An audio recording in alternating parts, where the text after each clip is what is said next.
Hello and welcome to today's Gallery Teachers Masterclass. My name is Neil Harris and the topic for today is Scaling the Highlands, Tackling the Fear of Teaching Advanced Learners. Now you might be asking yourselves, what does that actually entail?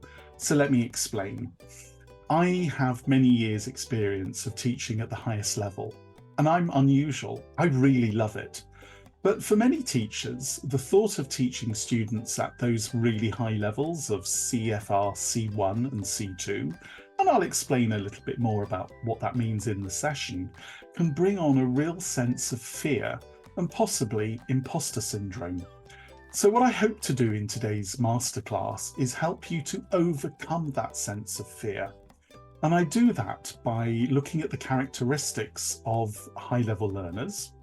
I look at the role of the needs analysis and in order to decide the needs and the wants of the learners, and then extend that to consider syllabus design and how we have choices to enable us to meet the needs and wants of the learners as well as possible.